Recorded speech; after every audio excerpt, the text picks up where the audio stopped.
Hi, this is Gayle from BERNINA of Naperville. And where on earth do you think this mess came from?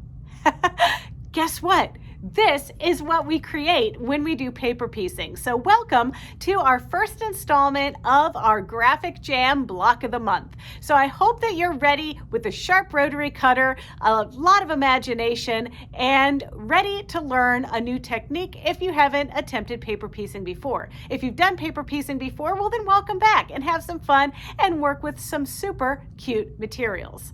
All right, you're tired of hearing me talk, so let's get started.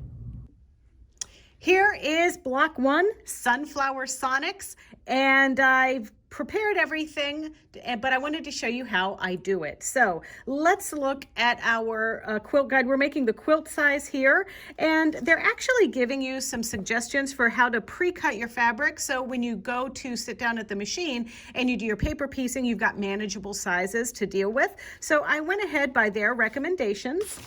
Now, here is our foundation paper. So I made a copy of page D and ran it through with my foundation paper. And this section is the section we don't need. So I'm putting this aside in my bin for block 11.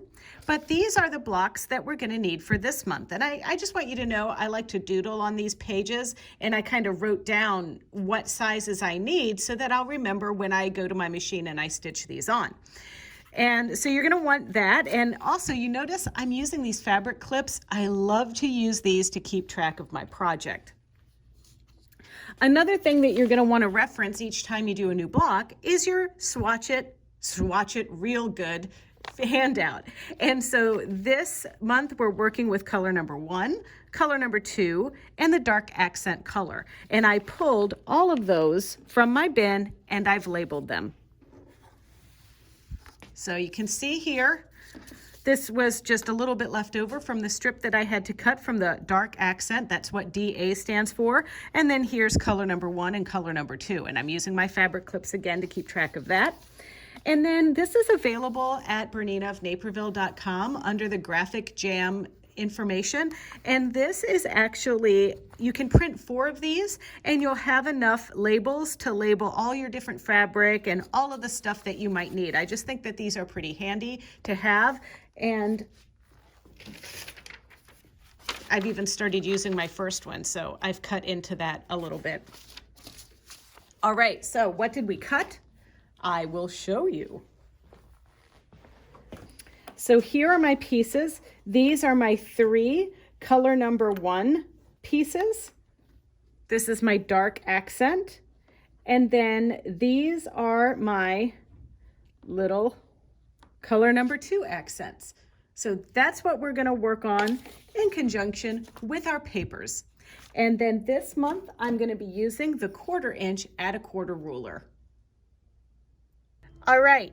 I got a lot of stuff over here that I can't wait to show you how I use it. First of all, let's just have a little look at our supplies. So a little extra something that I'm using is my backlit pad, and I'm going to use this when I first get started. Now the goal of what we're trying to make are units that look like this. And you can see I kept the paper on the back, and yeah, that's what we're making for this block 1 block. And I have my foundation papers here. Still have a few because I have 4 more that I need to make. I use a glue stick. I use this light up little board here. I use a small rotary cutter. See that? So I need that. I'm using the at a quarter ruler like I showed you, and I have all of my little pieces separated here like this.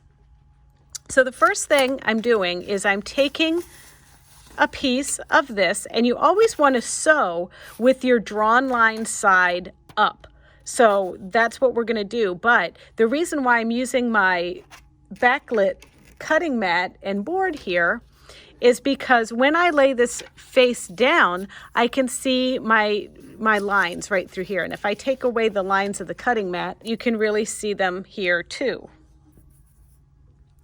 So I want to place my little triangle of fabric 1 So I want to take one of these pieces. I'll put the rest aside. And I'm just going to put a little bit of glue right there to hold this piece in place. And I want to put it right side up, just like this. Now, we did trim these close to size, so what I'm going to do first is I'm just kind of lining that up in a configuration that I like, and I can turn it over and I can see the fabric through with my lines as well. And so I'm just going to leave that there just like that, and see that glue helps that stay as we flip things around. So now the next pieces that are going to go on are from our color number 2, and we're going to line these up. We're going to stitch these in number. It's like color by number. So if you look on here, this says 1. So the next piece that we're going to put on is 2, and it's one of these pieces right here.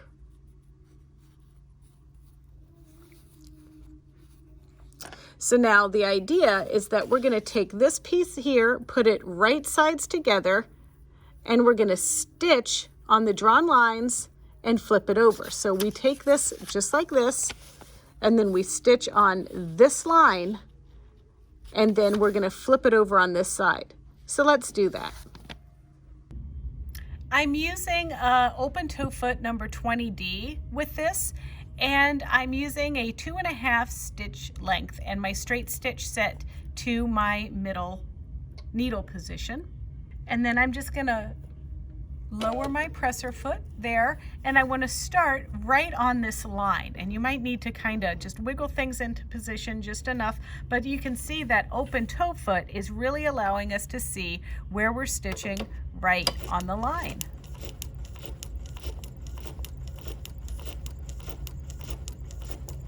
And now I've done something a little cool with my foot here.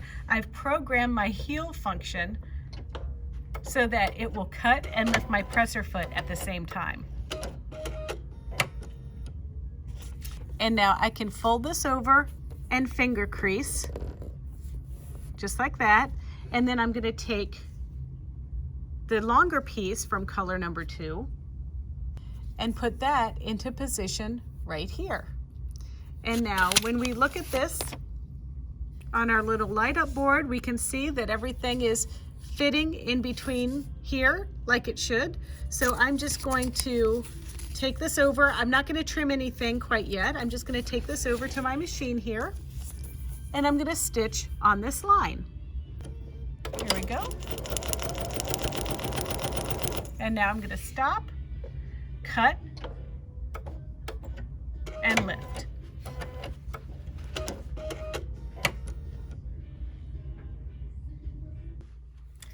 All right, if you want to save your fingernails a little bit, you might want to get some Nifty Notions finger pressing tool set. And this is the finger presser, and then you have some hero markers in here.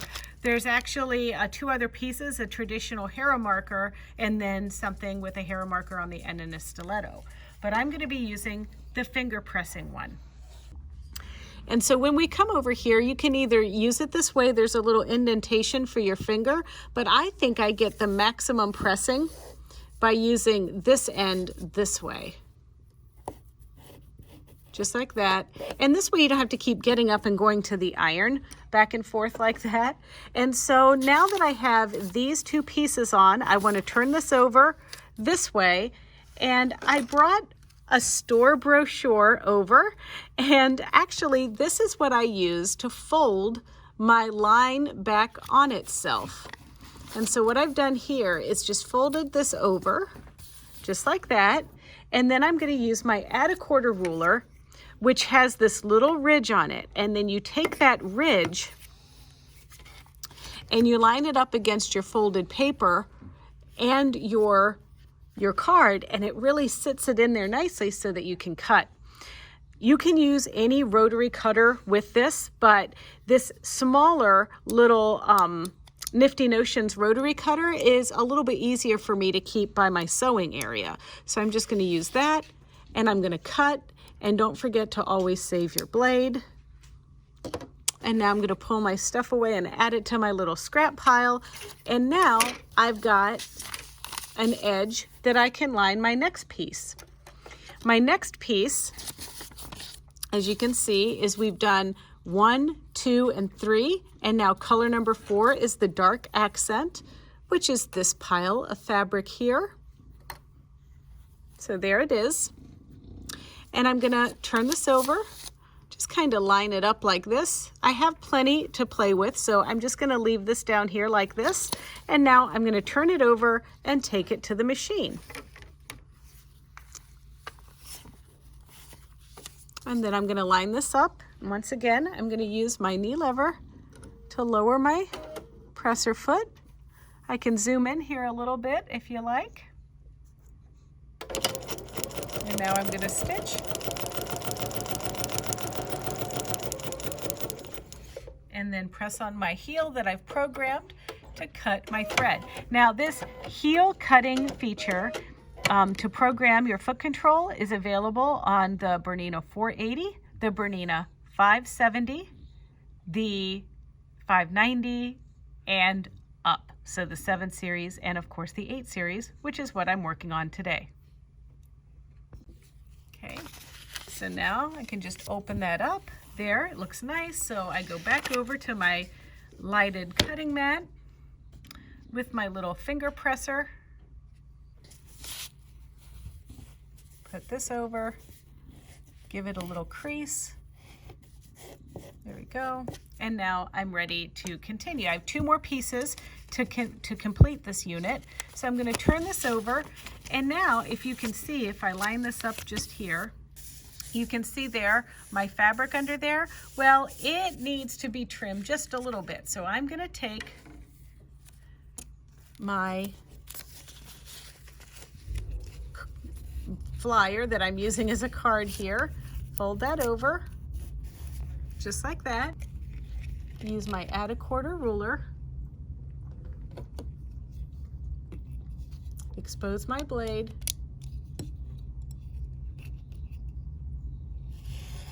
and trim.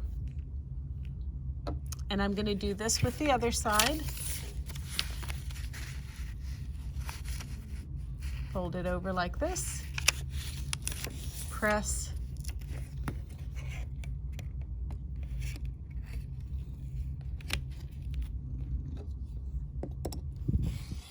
and cut. Next up are our 2 pieces, and these are the final pieces that are going to go here. So if that was piece number 4, we have piece number 5, which is our shorter piece here. So I'm just going to take this piece, put this aside for a moment, and this is going to be lined up right here on this side like this, and then we're ready to stitch again.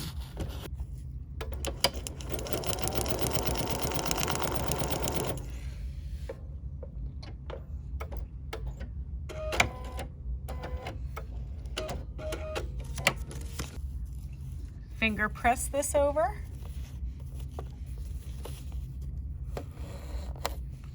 And add my longer strip.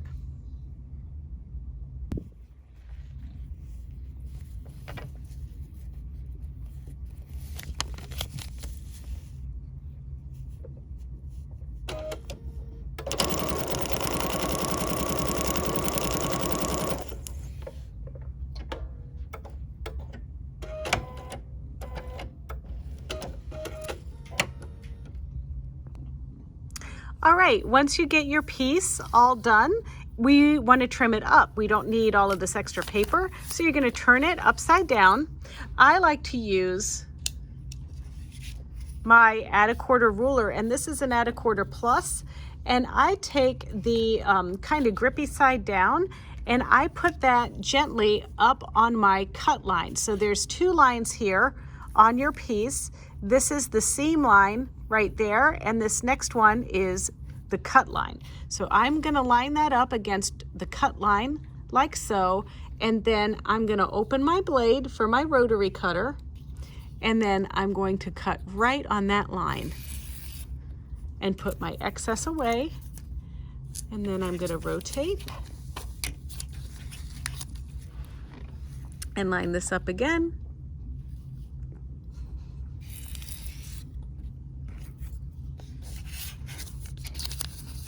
And again, around the whole perimeter of the block.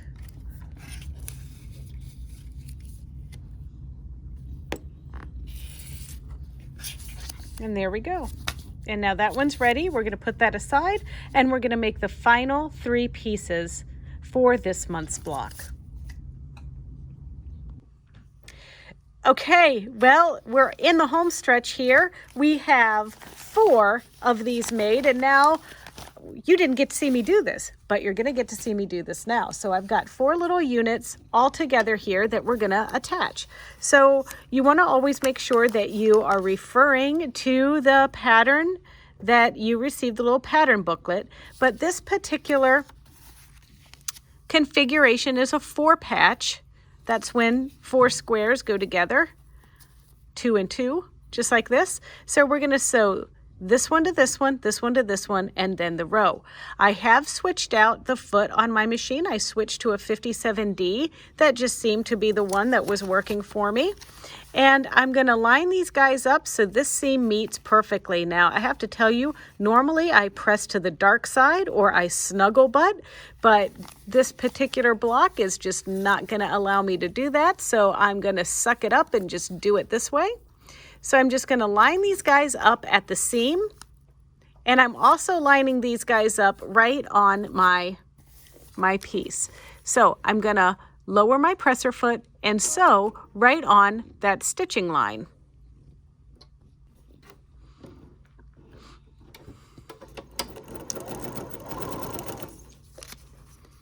You want to make sure that they're lined up properly, and then I just sew off a little bit, and then I line my next pieces up together with the same method. I'm not pinning. I just don't think it's necessary. I just get everything kind of in position there how I like it, and then I stitch.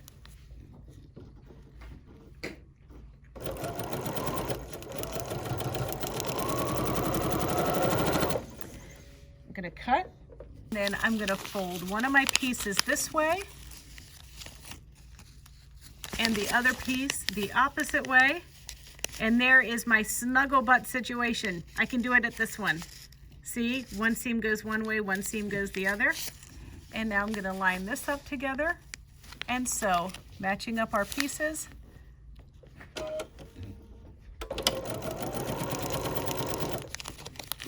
You may need to see what's happening here. There we go.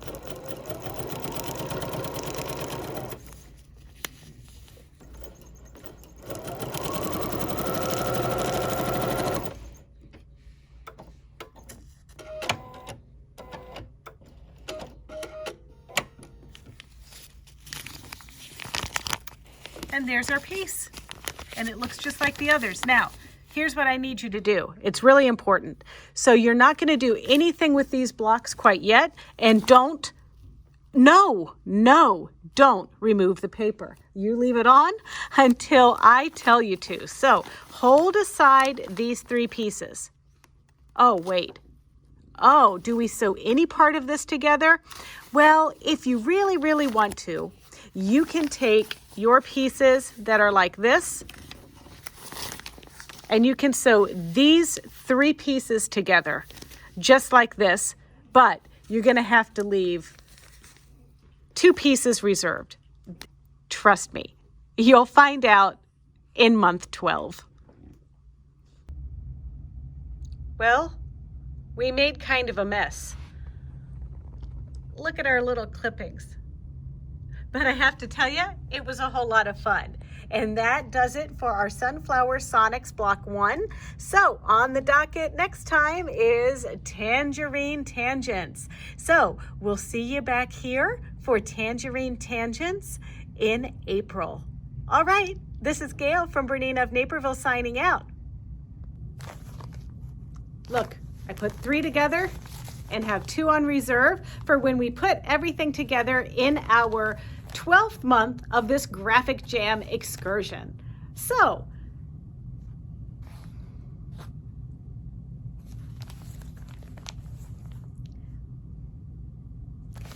I've got my bits put together for next time.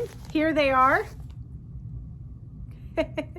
All right, well, if you like this video and you want to see more videos just like this one, don't forget to check out our Bernina of Naperville YouTube channel. It's easy. It's youtube.com/Bernina of Naperville. And there, if you could comment, we want to know what you have to say. Like, of course we want to be liked, and subscribe. We would be much appreciative. And if you want an alert every time we upload a video just like this one, don't forget to click the little bell.